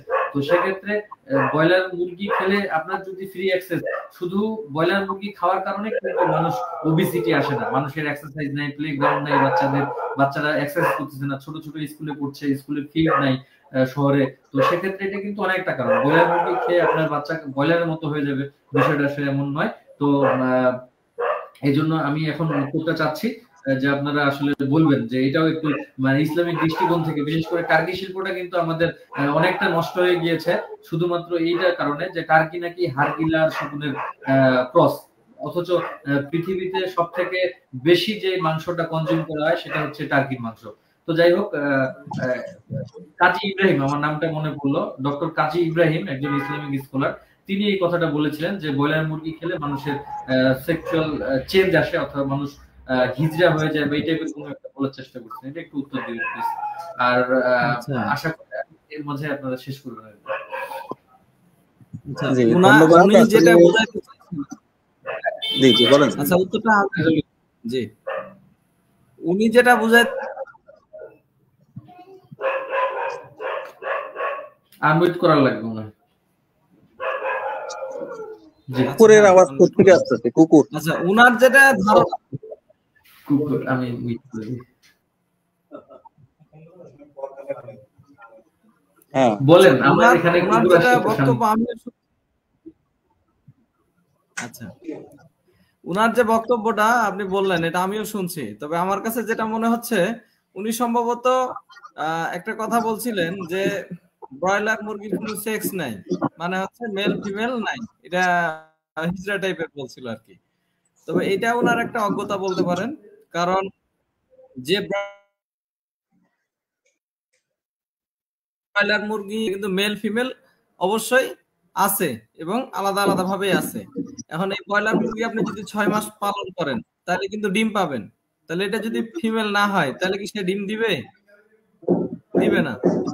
এজন্য আমার সাথে একমত হবেন যে যদি একসাথে রাখা যায়, তারা যদি মেটিং করে, সেই ডিম থেকে কিন্তু বাচ্চা ওঠা সম্ভব। সম্ভব কিনা? হ্যাঁ হ্যাঁ, সম্ভব সম্ভব সম্ভব। আসলে ডক্টর কাজী ইব্রাহিম উনি একজন অনেক বড় মাপের ইসলামী স্কলার, কিন্তু সকল ইসলামী স্কলারই সব বিষয়ে অভিজ্ঞ হবেন, জ্ঞানী হবেন, ব্যাপারটা এমন না। তো উনি আসলে এই জিনিসটা উনি কোনো একটা অজ্ঞ লোকের কাছ থেকে শুনে এরকম বক্তৃতা দিছিলেন। কারণ হইতেছে ব্রয়লারের বাচ্চা বলেন, লেয়ারের বাচ্চা বলেন, যখনই হ্যাচারি থেকে ফুটে, এই আপনি একটু চুপ করেন, একটু চুপ করেন, ব্রয়লারের বাচ্চা বা লেয়ারের বাচ্চা যখনই হ্যাচারি থেকে ফুটে তখনই 50% বেশি, কিছু কম বেশি হয়, 60% 40% এরকম মেল ফিমেল হয়। অর্থাৎ যে লেয়ারের বাচ্চাটা আমরা মার্কেটে দেখি যেগুলা ডিম পারে, এই লেয়ার বাচ্চা ফোটানোর সময় অনেক মোরগের বাচ্চা হয়, মুরগির বাচ্চা হয়। মোরগের বাচ্চাগুলা আমরা বিভিন্নভাবে সেক্সিং করে তাদেরকে পৃথক করে আলাদা করে ফেলি, এবং শুধু মুরগির বাচ্চাগুলা আমরা সাপ্লাই দিয়ে থাকি। কিন্তু ব্রয়লারের ক্ষেত্রে এই সেক্সিংটা করা হয় না, অর্থাৎ মেল ফিমেল সব বাচ্চাগুলাই সাপ্লাই দেওয়া হয়। এখন কিছুদিন পরে 15-16 বা 20 দিন পরেই দেখবেন ব্রয়লার মুরগির যে সমস্ত মুরগিগুলার ঝুটি বড় হচ্ছে, লাল হচ্ছে, অনেক বড়, হ্যাঁ, কম যেটা বলে সেটা মোরগ স্বাভাবিকভাবেই, আর যেটার ঝুটি ছোট থাকে ওইরকম লাল থাকে না অত, ঠিক আছে, এগুলো মুরগি। তো এইটা কিছুদিন পরে এটা যারা খামার করে তারা জানে, যারা খামারের সাথে সংশ্লিষ্ট তারা জানে, যারা বিজনেস করে তারা জানে, এমনকি অনেক মানুষও জানে। কিন্তু এইটা হচ্ছে উনি মনে করছেন যে এটা আসলে কোনো সেক্স নাই এবং হিজড়া এগুলো। হ্যাঁ, হিজড়াও কিছু কিছু মুরগি হয়, এটা মেলও না ফিমেল না, এটা মানুষের মধ্যেও যেরকম হয়, এটা হইতেছে কনজেনিটাল অ্যাবনর্মালিটিস। কনজেনিটাল অ্যাবনর্মালিটিস এটা মানুষের ক্ষেত্রে সহ যে কোনো পশু পাখির ক্ষেত্রে হইতে পারে, এটা হিজড়া হইতে পারে, কিন্তু সেই সংখ্যাটা খুবই কম। এই ধারণাটা আবার ওখান থেকে আসছে কিনা, ওই যে মনোসেক্স তেলাপিয়া, এখান থেকেও আসতে পারে কিনা আমি জানি না, ওনার কাছ থেকে শুনলে হয়তো ভালো হইতো। তো মানে আপনারা ক্লিয়ার করলেন যে বিষয়টা আসলে মুরগির মধ্যে যেহেতু মেল ফিমেল আছে, সেই মুরগির মাংস খেয়ে একজন মানুষের মানে সেক্সুয়াল হরমোনের পরিবর্তন হবে, এটা আসলে অকল্পনিক বা অলিক আর কি। অবশ্যই এটা সম্পূর্ণ একটা অজ্ঞতা, কারণ মুরগির মাংস খাওয়ার দ্বারা সেক্স পরিবর্তন হবে এই ব্যাপারে উনি ছাড়া পৃথিবীর দ্বিতীয় কোনো ব্যক্তি মন্তব্য করে নাই। যাই হোক, খুব প্রাণবন্ত আলোচনা। প্রথমে আমি ডাক্তার মুস্তাফিজুর রহমানকে শেষ করার জন্য দুটি কথা বলতে বলবো, এবং পরে আমাদের ডাক্তার রেজাউল ইসলাম উনি আমাদের কিছু বলে আমরা আজকে প্রোগ্রামটা শেষ করবো ইনশাল্লাহ, আমাদের আলোচনা শেষের দিকে। ডাক্তার মুস্তাফিজ, দর্শকদের উদ্দেশ্যে কিছু বলেন, তারপরে আমরা আলোচনা শেষ করবো আর কি। জি দর্শক, চ্যুতি ঘটেনি, যেই উদ্দেশ্যে আমাদের এই আয়োজন আজকে ছিল, যে আসলে এই ব্রয়লার আমাদের আমিষের একটা সবচেয়ে উল্লেখযোগ্য স্টক হোল্ডার। এই ব্রয়লারের কারণে আমাদের যে আমিষের যে ঘাটতি ছিল, সেই ঘাটতি আল্লাহর রহমতে এখন পূরণ হয়ে গেছে। আমরা এখন এই ব্রয়লার এক্সপোর্ট করার অবস্থায় চলে গেছি। কিন্তু এই যে মাঝে মাঝে যেভাবে মিডিয়া অপপ্রচার চালায়, আমাদের অনেক যে ভাইরা, যে বোনেরা যারা জানেন না যে আসলে যে প্রশ্নগুলা সচরাচর আমাদের নিউজ ফিডে ঘুরে বেড়ায়, সেই বিষয়গুলার স্পেসিফিক ভাবে আমরা সায়েন্টিফিক্যালি এগুলা প্রমাণ দেওয়ার চেষ্টা করছি, এবং পাশাপাশি আমরা খামারিদের জন্য কিছু পরামর্শ দিয়েছি যে কিভাবে অ্যান্টিবায়োটিক ফ্রি এবং ন্যূনতম অ্যান্টিবায়োটিক ব্যবহার করে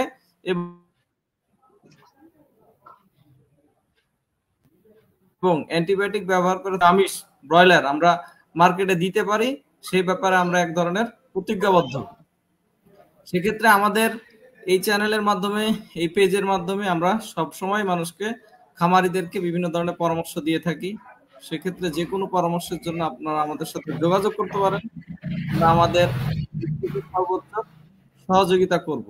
ভবিষ্যতে আপনারা যদি চান আমরা অ্যান্টিবায়োটিক মুক্ত এবং অর্গানিক ওয়েতে কিভাবে ফার্ম করা যায় এবং এই ব্যাপারে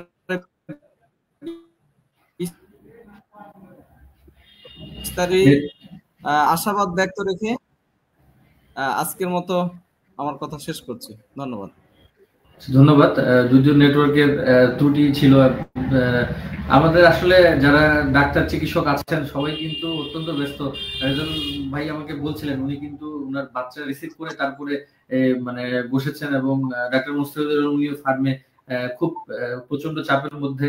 আমাদের যে ত্রুটি, মানে অন্যান্য ভিজুয়াল যে ত্রুটি এবং হচ্ছে নেটওয়ার্ক জনিত ত্রুটি, আপনারা ক্ষমা সুন্দর দৃষ্টিতে দেখবেন।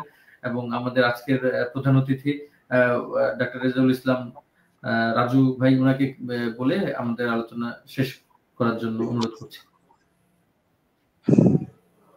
জি, আসলে একটা বিষয় খুব গুরুত্বপূর্ণ। বাংলাদেশের মানুষের মেধার সার্বিক উন্নয়নের জন্য বেশি বেশি প্রোটিন খাওয়ার কোনো বিকল্প নাই। প্রোটিন যদি আপনি বেশি খান তবে ব্রেইনের ডেভেলপমেন্ট হবে ভালো। তখন এই বাংলাদেশের জাতি, বাঙালিরা শারীরিকভাবে অনেক বেশি সুস্থ, সবল, শক্তিশালী হবে, এবং তারা যে কোনো সেক্টরে মানে এই আগের থেকে অনেক বেশি অবদান রাখতে পারবে। এখন আমাদের নিউট্রিশনাল ডেফিসিয়েন্সি, বিশেষ করে প্রোটিনের ডেফিসিয়েন্সির কারণে আমরা খেলাধুলা থেকে শুরু করে সমস্ত জায়গাতে কিন্তু সারা বিশ্বের তুলনায় পিছিয়ে। এখন এই নিউট্রিশনাল ডেফিসিয়েন্সি সহজে পূরণ করার উপায় হইতেছে এই ব্রয়লার মুরগি। যখন আমাদের দেশে অ্যাভেলেবল 1980 সালের আগে অ্যাভেলেবল ব্রয়লার মুরগি ছিল না, তখন দেখছি আমাদের চাচা, দাদা, আমাদের নানা, ওনারা কতটুকু মানে মুরগির মাংস দিয়ে ভাত খাইছে। এইটা সে ওই মানে কয়েক বছর গল্প করছে যে আমি মায়ের বাড়ি গেছি, তো মুরগির মাংস দিয়ে ভাত খাইছি। মুরগির মাংস কত দুষ্প্রাপ্য ছিল তখন, কিন্তু এখন কি একটা ডাল ভাতের চেয়েও বেশি সহজলভ্য হইতেছে মুরগির মাংস। এটা কেন হয়েছে? এটা মানুষের প্রয়োজনে হয়েছে, এটা খুব জরুরি একটা জিনিস। তো এই অতি জরুরি একটা প্রোটিন সোর্সকে যখন বিভিন্ন রকম অবৈজ্ঞানিক এবং কুসংস্কারমূলক অভিযোগের দ্বারা মানুষের কাছে ভিলেন রূপে উপস্থাপন করে যারা করতেছে তারা আসলে একটা ক্রিমিনাল, তারা ক্রিমিনাল না হইলে তারা এই কাজটা করতো না। তো আসলে এই ব্যাপারে সরকার এবং জনগণের একটা যৌথ একটা প্রযোজনায় এই জিনিসগুলা দূর করার জন্য নানা উপায় অবলম্বন করা জরুরি। বিশেষ করে যে সমস্ত সাংবাদিকেরা ব্রয়লার মুরগি সম্পর্কে অপপ্রচার তথ্য চালায়, সরকার তাদেরকে সিলেকশন করে বা তাদেরকে বিভিন্ন কোম্পানি থেকে তাদেরকে সিলেক্ট করে তাদেরকে খামারে ভিজিট করানো যাইতে পারে, যে খামারে আসলে কিভাবে মুরগি পালে, তাদের ইতিহাস কি, তাদেরকে ট্রেনিং দেওয়া যেতে পারে। আর দ্বিতীয় হচ্ছে খামারিদেরকে নিরাপদ পোল্ট্রি মিট, নিরাপদ ব্রয়লারের মাংস উৎপাদনের জন্য তাদেরকে প্রশিক্ষণ অবশ্যই দিতে হবে। আর নিরাপদ ব্রয়লারের মাংস উৎপাদনের জন্য অ্যান্টিবায়োটিকের যৌক্তিক ব্যবহার করতে হবে এবং সেটা অবশ্যই রেজিস্টার্ড ভেটেরিনারি ডাক্তারের পরামর্শ মোতাবেক হতে হবে। কারণ হইতেছে যে শুধুমাত্র অ্যান্টিবায়োটিকের রেজিস্ট্যান্সি এই জিনিসটা শুধুমাত্র ডাক্তাররাই বুঝতে পারবে, সাধারণ জনগণ এটা বোঝার কোনো উপায় নাই। এই জন্য আমরা জনগণ যারা আছেন, খামারি, তারপরে অন্যান্য জনগণ যারা আমাদের সাথে যুক্ত আছেন, তাদেরকে অনুরোধ করব, আপনারা একটা কথা কেউ একটা গুজব ছড়াইলে সাথে সাথেই বিশ্বাস করবেন না। যে এই ব্যাপারে দক্ষ, অভিজ্ঞ এবং জ্ঞানী, তার কাছে এই বিষয়টা জানতে চাবে। যেমন কিছু সাংবাদিক মুরগি সম্পর্কে অপপ্রচারের কারণে সে ঢাকা বিশ্ববিদ্যালয়ের একজন কেমিস্ট্রি লোকের কাছে যায় জিজ্ঞাসা করে এটা কি স্বাস্থ্যের জন্য ভালো না খারাপ। আরে ভাই, উনি কেমিস্ট্রির লোক কিভাবে পোল্ট্রি সম্পর্কে বলবে? তার তো এই ব্যাপারে কোনো ন্যূনতম জ্ঞানই নাই। আবার হিউম্যান ডাক্তার, অনেক হিউম্যান ডাক্তার ডিম সম্পর্কে খারাপ কথা বলে, ডিম খালি নাকি ডায়াবেটিস হয়, অমুক হয়, তমুক হয়। তো এটা হইতেছে আমরা ডিম কি এই পরিমাণে খাই বা গরুর মাংস কি এই পরিমাণে খাই যে প্রতিদিন আমি 200 গ্রাম 250 গ্রাম করে ডিম গরুর মাংস খাইতেছি বা 10টা 20টা করে ডিম খাইতেছি। আমাদের বাংলাদেশিদের কি এইরকম সামর্থ্য হয়েছে? হয় নাই। আমরা সর্বোচ্চ সপ্তাহে কয়টা ডিম খাই? সারা বছর আমাদের ডিমের খাওয়ার হিসাবটা কি? 104টা ডিম খাই সারা বছরে, তাহলে প্রতিদিন কয়টা করে পড়তেছে? হ্যাঁ, তারপর এরকম গরুর মাংস আমরা কয় কেজি খাই? এই কুরবানির ঈদ ছাড়া এখন অনেক মানে উচ্চ মধ্যবিত্ত লোকেরও গরুর মাংস খাইতে পারে না। তো এই জন্য অপপ্রচারে বিভ্রান্ত না হয়ে আপনারা যে জিনিসটা যারা জানেন তাদের কাছ থেকে আমরা এই তথ্যটা যাচাই করব, তারপরে বিশ্বাস করব।